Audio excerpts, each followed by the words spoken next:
Something we often talk about on Alpaca is how identity impacts our experience of travel. As a cis white woman, it's very difficult for me to relate to airport discrimination, racial profiling, and just general airport anxiety. Because for me, transiting through airports all over the globe has been of little to no concern. But in my research into airport experiences, I've started to notice that my experience is very privileged. Today, let's find out why.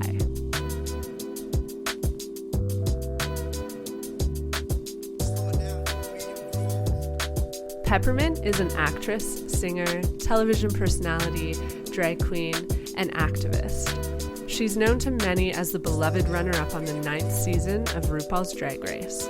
In 2018, Peppermint made her Broadway debut in the Go-Go's inspired musical, Head Over Heels, playing the role of Pythia.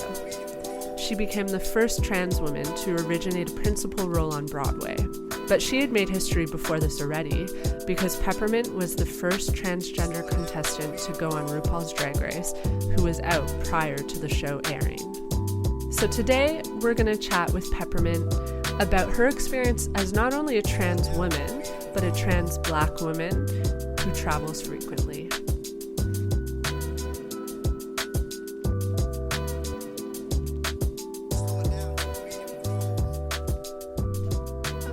Just accepted. Hi. Hello. It's so nice to meet you. Hi. Hi. I'm Peppermint. So first of all, welcome, Miss Peppermint. Can I call you Agnes, or do you prefer I call you Peppermint? Well, here's a little joke. I don't mind if you call me Agnes, but to be honest with you, and I really do appreciate you asking, but you should know, I generally only go by Peppermint, and that's just kind of to keep things simpler for me, you know? But Agnes is actually not any of my names. Really? It's on Wikipedia, and I'm aware that apparently my name is Agnes because people have told me that my name is Agnes when they meet me for the first time. But it's not actually my name. It's not on my license. It's never been on any of my birth certificates, and I've never introduced myself as Agnes to anybody. But it's the name that just follows me around. But that's okay. So please call me Peppermint. Do you know where this name originated from? I don't know who thought it up. It's just another alias that I don't want. Yeah, okay. We'll call you Peppermint. Okay. So obviously, I would love to just get the insider scoop about RuPaul's Drag Race for the next hour, but it's a travel podcast, so I'm going to try my best to stay on brand. So we wanted to invite you onto Alpaca to tell us about your experiences traveling as a trans Black woman. And I wanted to use a term we learned from another guest of ours, Andrew. He used an identity-first framework to share with us the challenges that he faces as a disabled traveler. So could you give us an identity-first lowdown? Like explain to us the elements of your identity that impact your day-to-day life? Yeah, the elements of my identity that impact my day-to-day life. By the way, I love your avatar when you're hangout. Thank you. I'd say that the number one identity that impacts my daily life and always has is my Blackness. Both from two ways. It informs kind of who I am and my approach to things, and of course my positioning on different issues and matters and subjects and different things in life, and also my relationship to my family, and then also my relationship to others, but then also of course my how I'm viewed, and it has, I think, at one point or another kind of impacted my socioeconomic positioning, at least for my family. And I remember thinking at one point in time when I was younger, and this may or may not have been correct, but from my perspective, I remember, we didn't have enough money to go to on school trips and things like that. I never went on any school trips. And I was in a lot of different like clubs and organizations like the band who would travel all the time. And so I remember thinking, gosh, wouldn't it be so much easier if I'd been born white, I remember taking karate. I was so excited when my mom, well, it was actually judo, and my mom enrolled me in judo, and I signed up, and I was really happy, and I was really doing well. I was, if I'd say, seemed to be grasping the concept a lot better than my peers at the time. But they all surpassed me, and I never left like white belt, like the lowest rank white belt, which is what you start out as, because we didn't have the money to take the test to go to the next level, because we didn't have the money. And so there was a lot of moments like that I felt like I was disadvantaged. And then the second layer of that is just the swishiness with which I walked through life. It was, I faced a lot of treatment, and that was akin to what people would say like misogyny. And even though I didn't express myself and I didn't claim womanhood at the time, all you have to do is be perceived as male, and embracing womanhood or femininity to be mistreated and kind of thrown aside. And so I was beat up and chased and teased and bullied. And then, it was so interesting as someone who was perceived as male. And as a young person, I didn't know what trans meant, or the ability to possibly change my appearance or with plastic surgery. And I certainly didn't think that I had the means to do those things. I couldn't even get a damn, to the stripe on my white belt. And so it was just so ironic that as someone, before I transitioned and kind of embraced womanhood, I was accused and kind of bullied and targeted for being a woman. Yeah. And, and then now that I'm a woman, I'm subjected to being targeted and accused of being a man. Yeah. Yeah. Yeah, it's really interesting. So those are some of the identities that I carry. Of course, my identity as an African American, which is different than an African or a Caribbean. My American lens at which I view my blackness is very different. And so there's that. And then coming back to being a trans woman is the identity in which I engage with others on most frequently, politically, of course, socially, and as in kind of, on an advocacy level, and even artistically and creatively. That's the realm in which I tend to operate in the most, because we are, as a Black trans woman, that is the identity that is also most targeted and frequently discriminated against, and also kind of left in discarded as undesirable more often than any of my other identities. Mm-hmm. I have a background in feminist studies, gender studies, and I always tried to describe to people what intersectional feminism was by explaining like the different ways that identity impact our experience of marginalization. And I described it sort of as like you said, like layers, but also as a pyramid. So as like a white woman, I do experience a degree of marginalization, but I'm a little higher on the pyramid because of my whiteness. And I always thought that was a good way of describing it, to show people how there's really different degrees and layers to your experience of marginalization. Exactly, yeah. And I think that whole, I'd never really heard the term intersections it used until probably like 5 or 6 years ago, maybe 7 years ago. And it really is the best way to describe and chart our relationship to marginalization and oppression and, the patriarchy.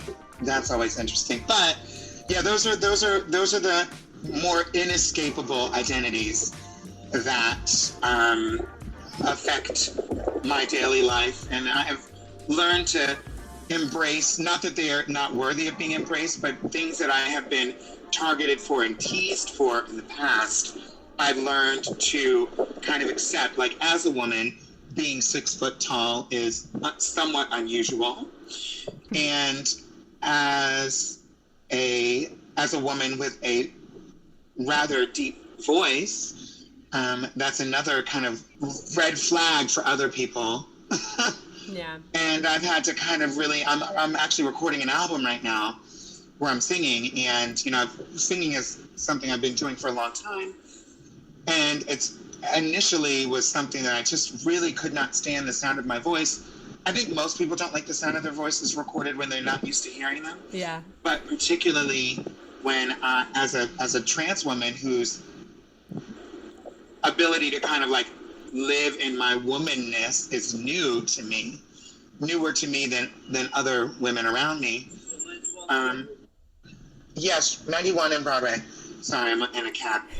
As a woman who's, some of these things are newer to me, hearing my voice through kind of reflected back to me with other people is always really it is always really interesting, and that's something I'm kind of embracing. And the more I embrace it, the less of a barrier I think it is, the less of a detractor or a weapon that people can use it against me, Mm-hmm. Absolutely. So something we often talk about on this podcast is how identity impacts our experience of travel.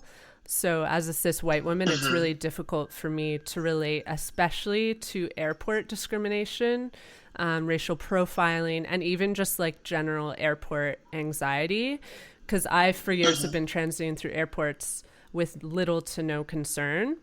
So I'm wondering if you can tell us about your experience transiting through airports from an identity-first perspective. Absolutely. I remember traveling in airports, 10, 20 years ago before my medical transition. And, just stop the car. I'll get out wherever you pull the car. Yeah, it's right here is beautiful. Thank you. Miss, and it's wow, I just got misgendered. Oh my God. In the taxi. Oh anyway, my God. So what I was going to say was traveling. I remember like 10 or 20 years ago traveling, and I remember traveling with some friends. We were flying to Florida. And we were traveling as a group, so we were like a group of like obviously queer people. And we got on our flight to Florida, and we were like the last ones on the flight, of course, because I guess we were late. And we're walking through, and it was like as if a record scratched, and everyone on the flight was like looking at us.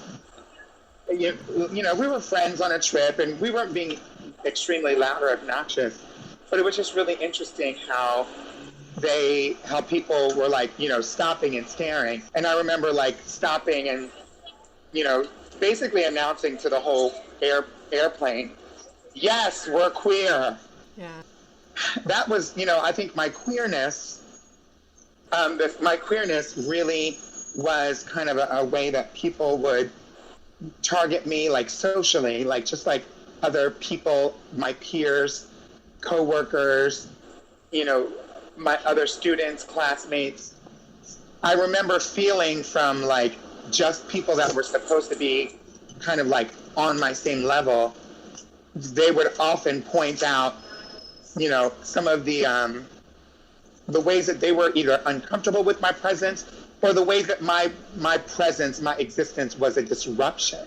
I remember being afraid that just being kind of trans in public was going to subject me to a lot of discrimination. And while I'm susceptible to it, and it does happen, as it just did in the car, I'm surprisingly, and I think that's what my kind of relationship to the privilege that I carry as someone who was on TV, as someone who is at a particular earning level that doesn't necessarily expose me to as much discrimination as I could experience. I've been able to dodge a good amount of it. But there's a book that's called Beyond Trans, Does Gender Matter? By Heath Fogg Davis. And he goes in and talks about all of the ways that the gender binary is used. I mean, I think we all know that so many things are gendered in our society, but it's specifically in terms of people being gatekeepers and giving people access to certain spaces, public spaces, whether it's bathrooms, obviously lines at the airport in terms of like who you're going to get scanned by or get kind of patted down by if you have to go to the scanner. You know, in Philadelphia, they used to collect the bus passes, and the bus passes would be gendered with an M or an F marker on them, which is crazy. Like, what difference does it make? Yeah. And so there's a lot of those moments, and each of those moments was an opportunity for someone who led an otherwise very typical life and existence at a humdrum job, the ability to become like this all-powerful person who could deny a trans person access to a space and even interrogate them, you know, about their bodily parts, about their genitalia in public, in front of the busload of people. And so that's only happened to me a couple times. The one time that I was traveling, I was in an airport in Russia, and this was before I had the opportunity to change over my identification documents, my passport, my ID. And so I was traveling, as I have done many times before.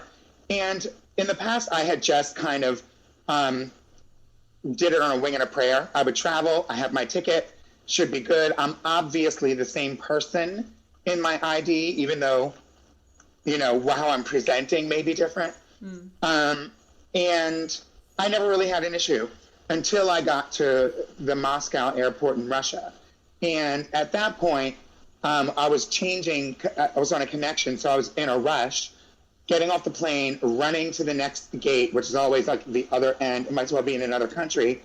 And by the time I get there, the attendant she took my ID and just couldn't believe that it was me. I don't know what she could believe, because she wasn't communicating anything other than the look on her face of disbelief, which turned into this kind of disapproval.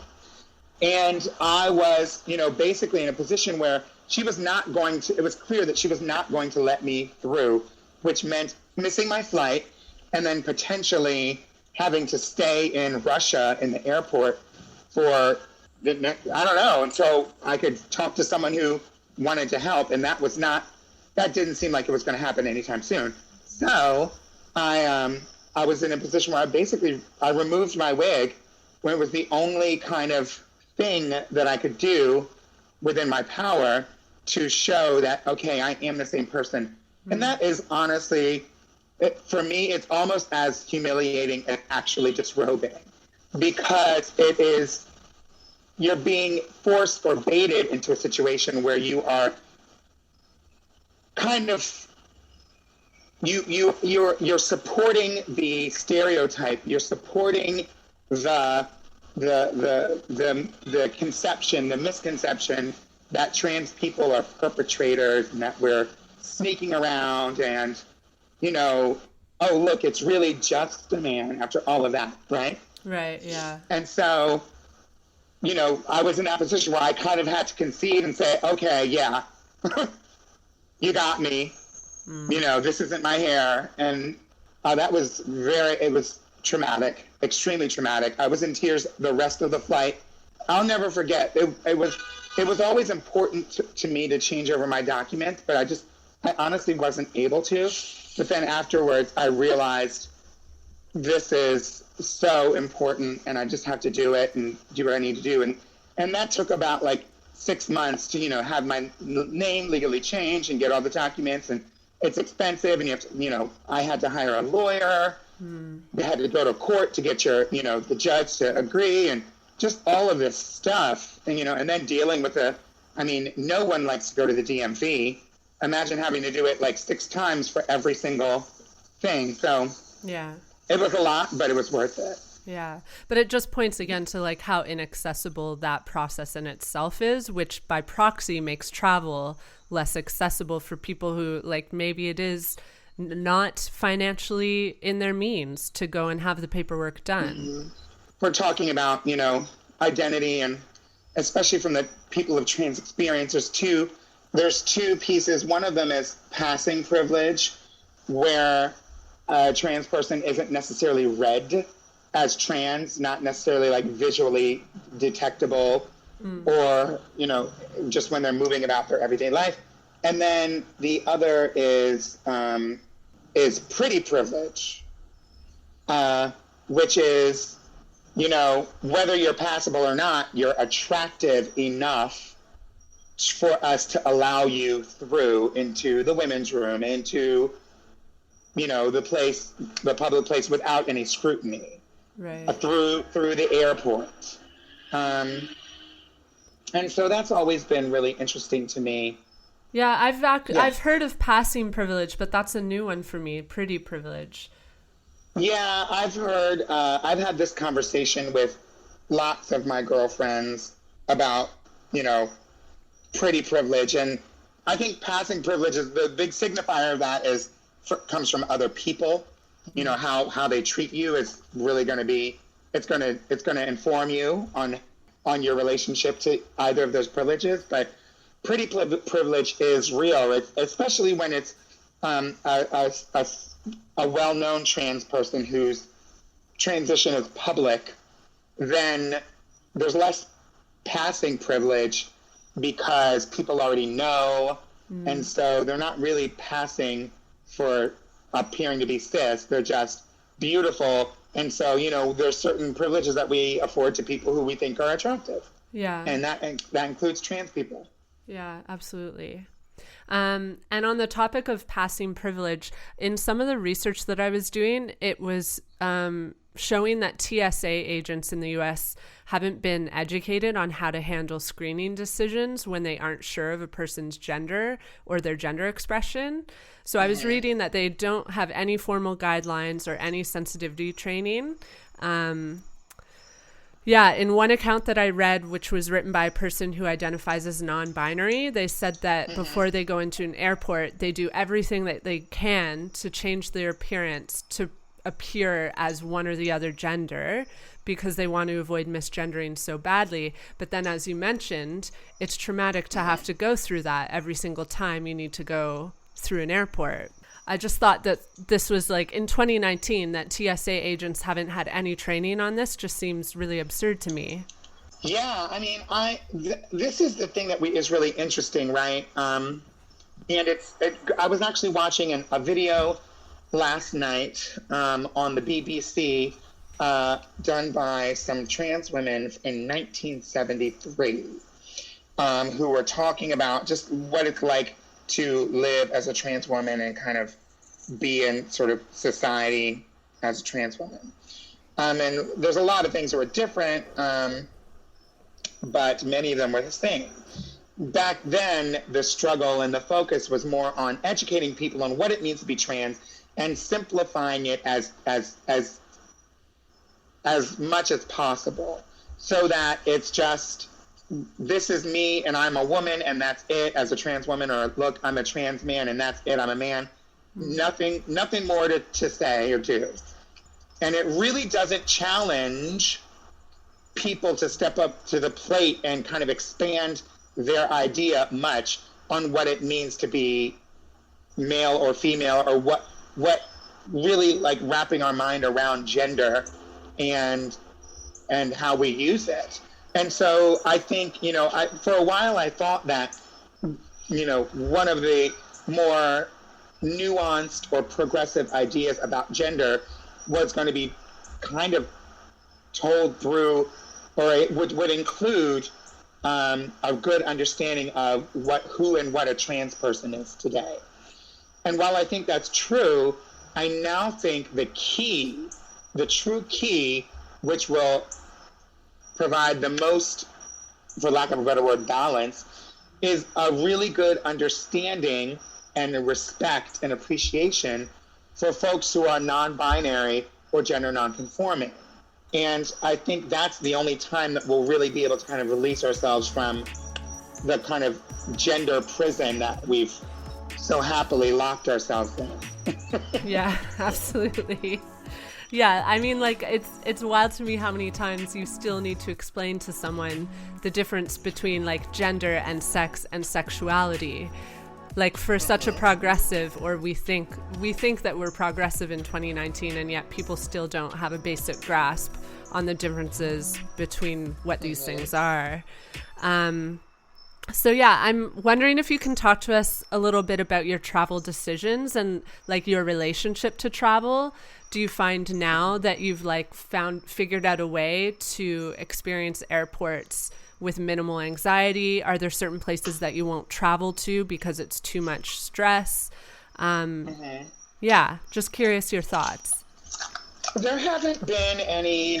Okay, so my relationship to travel initially was kind of, I think I was kind of terrified about travel initially, not knowing sort of,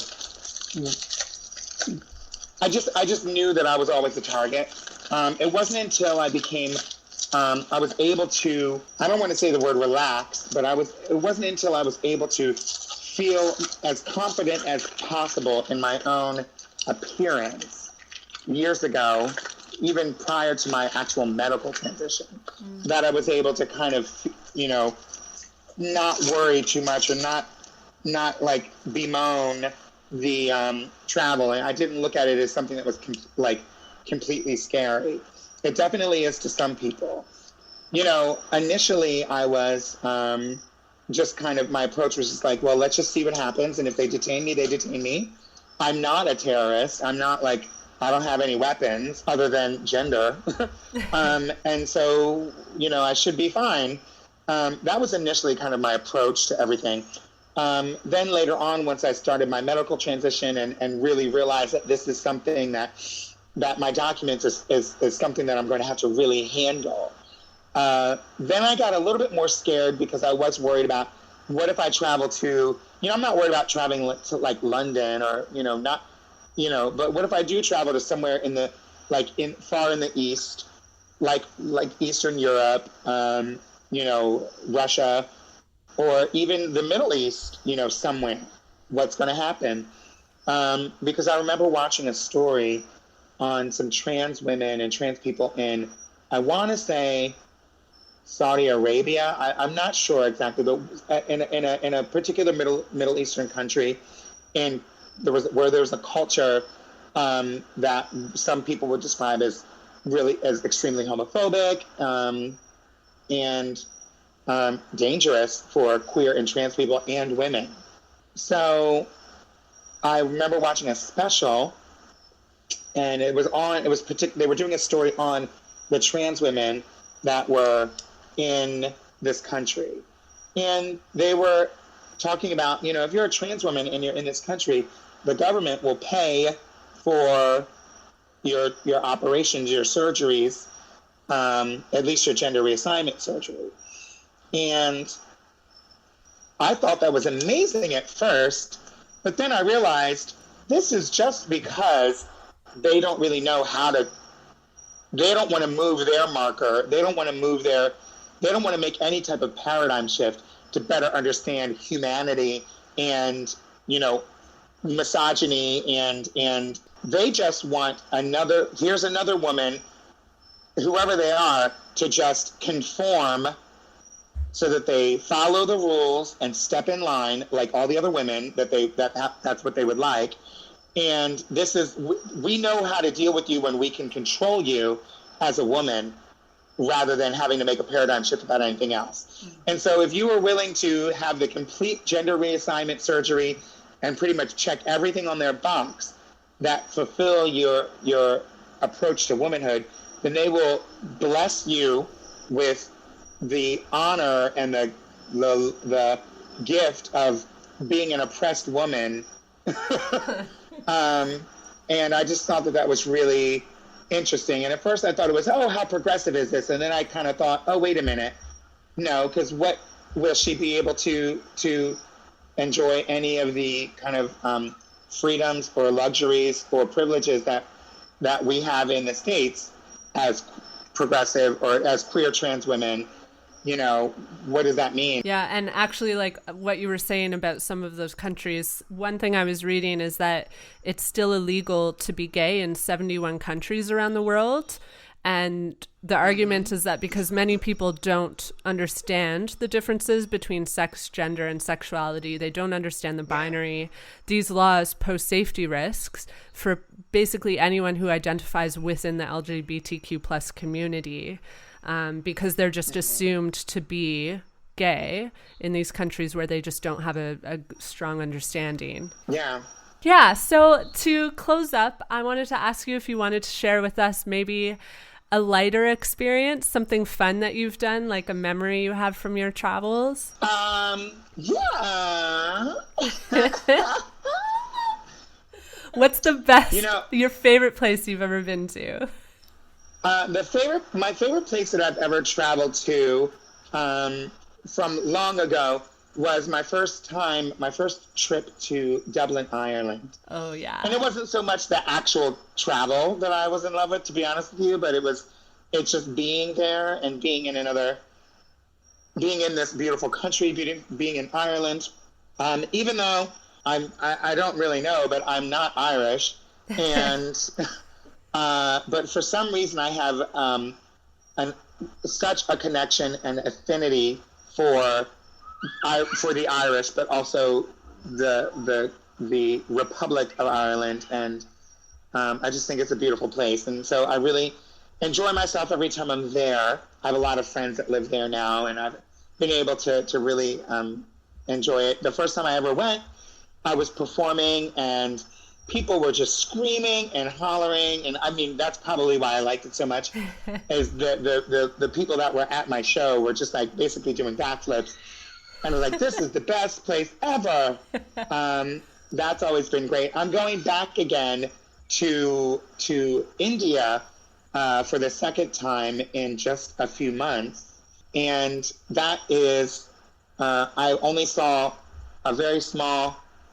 I only saw a couple of cities, which is like not even, not a major percentage of what I could have seen. But being able to go and travel to India was extremely, it was life-changing. There's no other way to say it. Yeah, I've been there as well, and I'm also going to be going back this year because something about it like sucks you in. It's it's like challenging, but in a really beautiful way. Mm-hmm. I remember being on the flight back home thinking, I can't do this ever again, because it wasn't even the flight, but it was just like, the culture, I'm sure is just so different, like with regards to things like personal space. Yeah. And, what I thought was really interesting is like that so many people on the flight, mostly coming back, they were changing their seats so frequently on the flight, which I thought was so interesting. Like, this is your seat. Let's sit in our seat. But no, they were like, there was a guy who was next to me who was bouncing around, sitting next to strangers, sitting next to his wife, which was on the other side of the plane, going to the back, talking to some guys. It's like a party or something. I don't understand what was going on. I know. I noticed that exact same thing. And there were like 10 minutes before we were landing, like the seat buckle your seatbelts up sign was on, and we were getting ready to land, which means they were closing things down and packing things up. this woman was like ringing her bell and called over the flight attendant and was like, I want to change my seat. And they were like, honey, it's over, you know? Oh, I love it. I get what you mean, though, because there were definitely moments, especially towards the end, where I was like, I will never need to come back here. That was enough stress. And then I was home for a little bit, and I started to miss it. Yeah, exactly the same. And then when they invited me back, I did not hesitate for 1 minute. Final question. It might be like a little obsolete because I think that maybe the key is to address what needs to change for trans people to be safe and accepted, like on a broader spectrum, like in all areas of their lives. But what do you see as the most important steps for making travel more accessible? And what advice would you have for trans people who are maybe nervous to travel? I think that the number one thing that would make travel more accessible to trans people, honestly, is the documents. You know, and it's not the be all end all, and it certainly is not the magic bullet, but it is a huge step in the right direction. And I know that there's a lot of people who don't have access, can't afford it, don't even have the resources or think that they have the resources. And so I would like to name one resource. It's the National Center for Trans Equality and the Transgender Law, Transgender Till Death, Transgender Legal Defense Fund, I think. And so these two websites, these two organizations were very instrumental in me being able to navigate the almost unnavigatable world of changing your documents. You know, in many states, there is a very specific, yet not announced, but very specific order in which you have to change your documents. Like if you get your license before your social security card, then they won't do, you know, different things that I don't remember. And so having access to documents, and I think being able to change those over in a more seamless way is important. Hopefully, one of the barriers in many states is birth certificates. Some states allow folks to change the gender marker on their birth certificate. Some don't, and so that is sort of the next frontier, I think, in terms of documents and travel. I think one of the things, a lot of the tools are already out there, though, for some people. Again, unfortunately, what we're talking about here is the best way around the ignorance and the discrimination or the bigotry, you know, because you can't force everyone to be educated all at once. And even when you do educate them all at once, you can't force them to kind of make that change in their belief system. Yeah. And so the way around that, unfortunately, right now is paying for convenience. And so things like TSA PreCheck, we're talking about air travel, things like TSA PreCheck and Global Entry, and other similar programs in other countries. Sentry is one. There's a few others in other countries, in Canada and in Europe and everything. Paying for those programs will allow you to sign up and kind of skip the line and bypass having to go through the body scanner, the dreaded body scanner, which is a nightmare because I can't get through the body scanner because I'm just, whatever the algorithm is, I don't pass it. Yeah. And so that's kind of what I would say in terms of travel. Until people really do sort of make that paradigm shift and kind of understand more about gender and understanding that gender itself is not binary. And so I think that's really the ultimate goal. But in the meantime, get yourself TSA PreCheck and get your documents ready and updated so we can go on a vacation. Yeah. Well, thank you so much for taking the time to chat with us, Peppermint. Absolutely. I'm so sorry for the New York City noise in the background. Hopefully your listeners will think of it as maybe I'm bringing them to New York with me. Yes, it's very like atmospheric. I love it. All right. Have a great evening. Thanks again. All right. Thank you. Bye. Bye.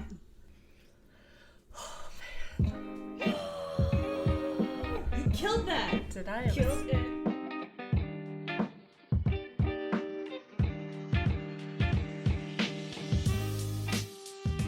It was such a pleasure to chat with Peppermint. She has so much insight into the experience of trans people, not only in travel, but in their lived everyday experiences. If you want to find out more about Peppermint, go to one of her shows, listen to her podcast, or watch her on RuPaul, go to peppermintonline.com. You can also find her on Twitter at peppermint247. This podcast is produced by Katie Lohr and written and hosted by me, Erin Hines. If you'd like to get in touch with us, you can find us on Instagram and Twitter at alpacamybagspod. You can also join our Facebook group, Alpaca Your Bags. We have lots of fun on there. We share really interesting articles, and we just have great conversations about travel, sustainability, and a whole plethora of issues. You can email us at hello@alpacamybags.ca, and you can leave a review. Please leave us a review. We love reading them. And in the future, if you leave a really good one, we might share it with you live on the podcast. Tune in every other Wednesday for more episodes. I hope y'all get to alpaca your bag soon. Until next time.